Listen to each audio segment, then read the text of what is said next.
આપી દેવાયું છે, સ્વદેશી અપનાવો, સ્વદેશી અપનાવો. દેશમાં જે બને છે એને ખરીદે લોકો અને દેશ આનાથી જ આગળ વધશે. શું મેસેજ પ્રજા જોઈ રહી છે, લોકો જોઈ રહ્યા છે, વેપારીઓ જોઈ રહ્યા છે? ગૌરવ,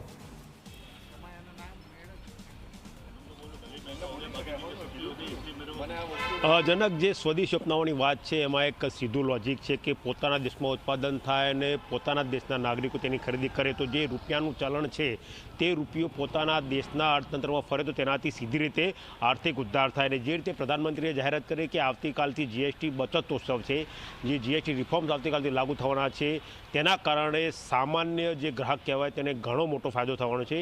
આ અંગે વાત કરવા માટે કેટલાક નાગરિકો જોડાયા છે કે જેમને પ્રધાનમંત્રીની સ્પીચને આખી સાંભળી. આવતીકાલથી જે જીએસટી રિફોર્મ થવાનો છે તેને તેઓ કઈ રીતે જોવે છે તે અંગે તેની સાથે વાત કરીશું. ઉમેશભાઈ, આવતીકાલથી જીએસટી રિફોર્મ જે 5, 12, 18, 28 હતું એ 5, 18 અને 40માં જઈ રહ્યું છે, તમે કઈ રીતે જુઓ છો?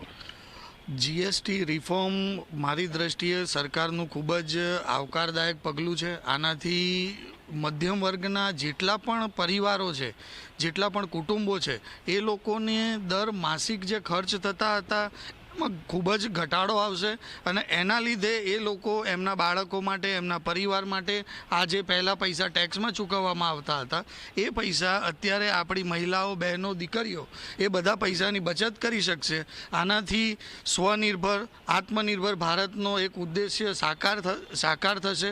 મને સ્પષ્ટપણે એવું દેખાઈ રહ્યું છે કે આપણા એમએસએમઈ ઉદ્યોગોને ખૂબ જ વેગ મળશે અને ટેક્સ રિફોર્મ આ મોદી સાહેબના અને સરકારશ્રીના આ એક પગલાંથી આપણા ભારત દેશની આત્મનિર્ભરતામાં ખૂબ જ વધારો થશે. ધવલભાઈ, તમે તો એમએસએમઈ સાથે સંકળાયેલા છો. આવતીકાલથી જે રિફોર્મ લાગુ પડે છે એનાથી તમે કઈ રીતે જોવો છો? કેવો કેટલો ફેર પડશે બિઝનેસમાં? બિઝનેસમાં ઘણો ફેર પડશે. હું એક એમએસએમઈ કંપની ચલાવું છું, જેના અત્યાર સુધીમાં અમે આગળ 12% ટેક્સમાં માલ વેચતા હતા, જે આજે નવા આ જીએસટી રિફોર્મ 2.0માં 5%માં આવી ગયું છે. તો અલ્ટિમેટલી અમે એ વસ્તુ માર્કેટમાં સસ્તી થશે. અમારા વિવિધ association through, industry association through અમે બધાને એક અપીલ કરી છે કે આ જે ઘટાડો આવ્યો છે એને આપણે આગળ પાસ ઓન કન્ઝ્યુમર સુધી કરીએ તો કન્ઝ્યુમરને એ જે બચત થશે એનાથી એ બીજી એની પરચેસ પાવર વધશે અને બીજી આપણી એમએસએમઈને બીજો માલ વેચવામાં વધારો થશે. એટલે અલ્ટિમેટલી એમએસએમઈને બધી રીતે આમાં ફાયદો જ છે. તમે કેવી રીતે જુઓ છો આવતીકાલના જીએસટી રિફોર્મ પ્રધાનમંત્રીના આજના પ્રવચનને?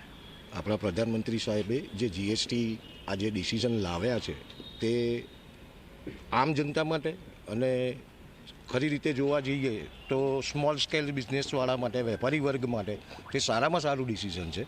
અને and user as a consumer આપણે જોવા જઈએ તો એઝ અ કન્ઝ્યુમર જે વિપુલભાઈએ કે ઉમેશભાઈએ કહ્યું તે પ્રમાણે એઝ અ કન્ઝ્યુમર દરેક નાના ખર્ચામાં ઘર પૂરું કરવાવાળી વ્યક્તિને એ મંથને આખરે એવું દેખાશે કે ખર્ચામાં ઘણો બધો બેનિફિટ થયો. कैसे देखते हैं जीएसटी रिफॉर्म और प्रधानमंत्री के इस डिसीजन? इस डिसीजन बहुत अच्छा मानते हैं हम और इसमें इसका स्वागत करते हैं.